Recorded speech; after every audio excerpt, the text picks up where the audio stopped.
Welcome back to Go Gaddis Real Estate Radio right here on AM 920, The Answer. Believe it or not, it's Grandparents' Day tomorrow. I didn't even know there was such a thing as Grandparents' Day. So let's talk about how real estate, or how grandparents play a significant role in real estate, especially when it comes to keeping families closer, whether it's downsizing or relocating or even buying homes that fit multiple generations. In many cases, the grandparents are in charge of what's happening. And I have on the line with me my absolutely most favorite grandparent in the world, who is also my fiance. We're going to get married next April the 5th, but I have Tammie Slay on with me. Welcome, Tammie. Well, thank you, Gaddis. Happy to be here. For those who are just first listeners, Tammie and I have been in a long-distance relationship for 4.5 years. We'll be married just a little bit before we get to our 5-year mark, which for both of us, that's probably about the right amount of time. It took us a couple years to figure out how to do our dance the way we wanted to. That was healthy for both of us, and that's amazing.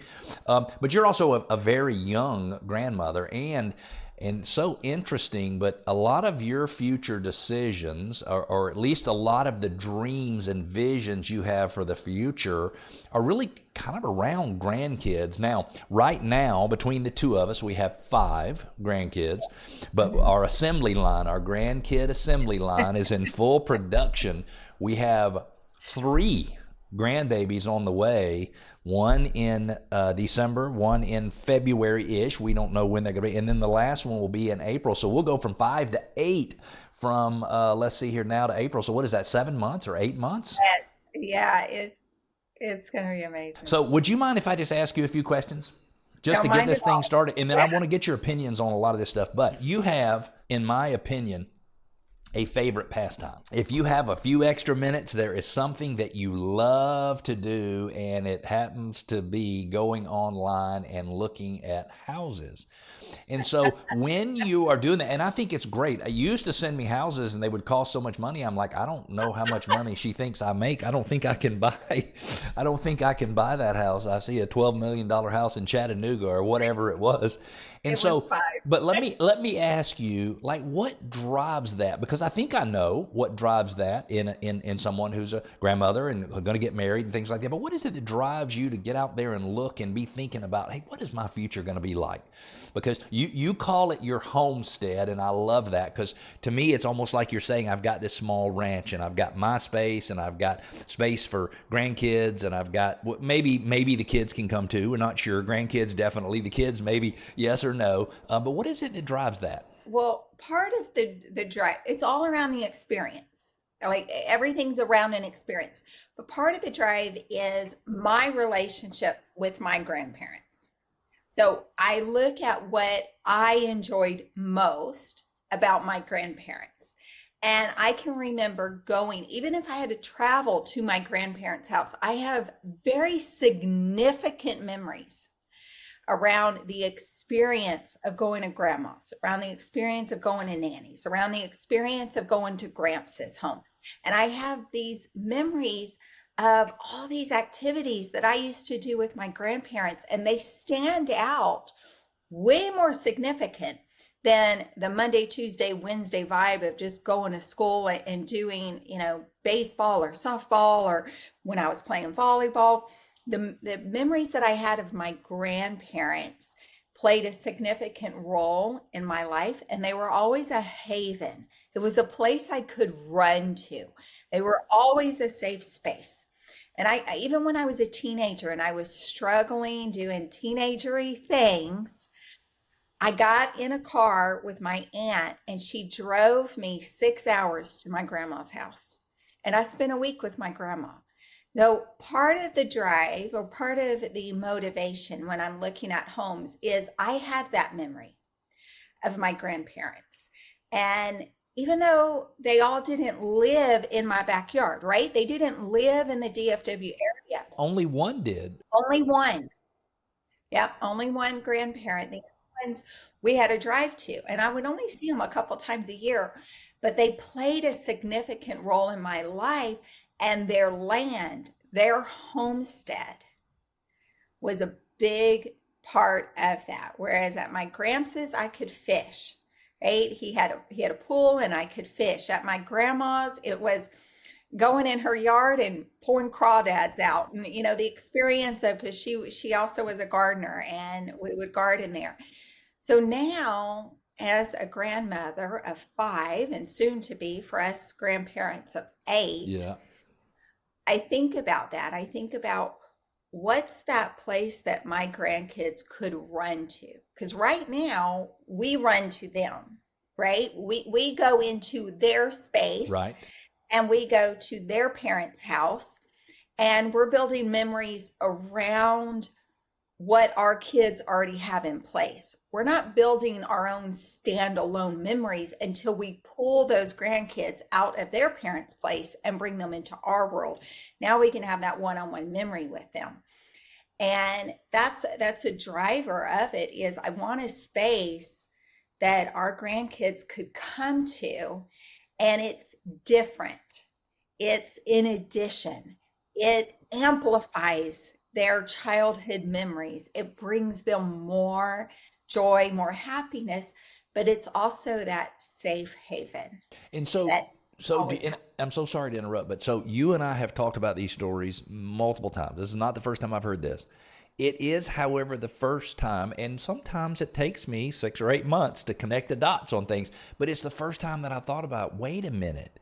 Tammie is trying to recreate what she perceived as, like, it sounds to me, and you were perfectly safe with your parents, but you Oh, you yes, felt the unconditional safety. There was no, don't do this or don't do that, and that's what you're trying to recreate for grandkids.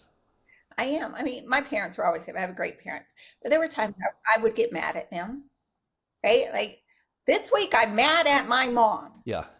and where could I go? I'm mad at my mom because she told me to change my dress before I went, or whatever it is. Yes. And but I can remember even just going to the farmer's market with my gramps.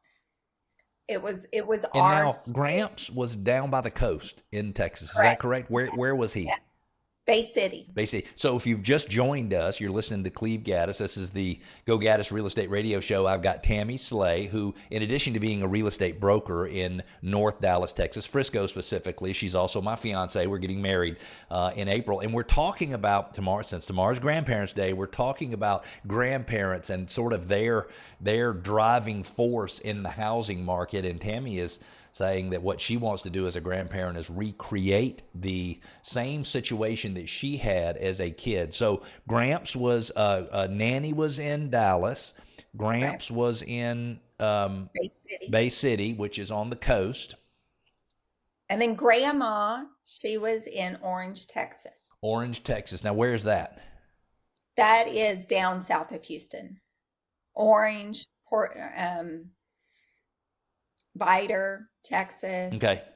Yeah, So a Beaumont. couple of them along the coast, and then Uh-huh. the other one in the DFW area. So okay, so you've been looking, and I made a little confession for you as we started this segment that you love to go look online for homes for sale. You're constantly texting me, hey, look at this one, look what I found, look what I found, look what I found. And what is it that you're looking for when you look at those homes? What is it that attracts you to the home? And you have to tell everybody at least about the slide for sure. Oh, yes. Everything is that attracts me to a property is, what does the property already have that an instant experience would be there, right? And so in business, you've heard me use the phrase the sticky factor. So every home that I identify, there's something sticky in it that will create memories for our grandchildren. Yep. For example, the one in Chattanooga, there is a slide that goes from the game room upstairs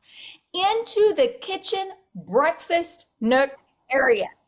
And I can just envision our grandchildren playing, and I'm like, it's time for breakfast. Breakfast time, kiddos. Come on, time to eat. And they all come sliding down the slide. Now, I would slide down the slide too, but You they would all slide come. with them. Of course you would. I would. And that's a sticky factor. So I envision just that one feature. Those children are going to go back to school and they're going to talk about and they're going to remember. And then they're going to be in their 30s and they would say, remember that slide that we had, over at Granny and Papa's or Paw and Mammy's? And So that's what I'm looking for. Okay, we got to take a break here for just 1 second. Okay. Now, you just Okay. used two different names, two Yes. different ones for me and two different ones for you. Everybody's probably curious, well, why do they have two different grandparent names? So tell everybody how that happened, and tell them what's your name in each scenario. Okay. So with my children's children, and this started with Rhett, who is He our named oldest. us. Yes. And he named you two or three different names before he settled on one he liked. Many names. Right. And the one he settled on for me, so Rhett's 6 years old now. Just turned 6. Just turned 6, yes, and started kindergarten this year. So he settled on our names as Granny Right. and Papa. So he calls you Papa. He calls me Granny. Yep. Now, the other children that my children have, they're not old enough yet. So we'll see if they stick to that. Hopefully they will and they won't make up other names. On your side, Yep. Claire, who is your oldest daughter, she has 2. Yep. Her oldest son, he's 3 years old. And he's turning 3. Sorry. That's right. I already guessed his age. And he calls me Nammy. which is a combination of Nanny and Tammie. So I'm Nammy, which I totally adore. And then he calls you Peepaw. Calls me Peepaw. Okay, we're coming up on a hard break. Will you stick with me for the next segment for sure? Okay, we're talking all things grandparents and how it's the love, Tammie is demonstrating very clearly, of the grandparent that drives a lot of housing decisions. We're going to keep discussing this when we come back. We'll be back.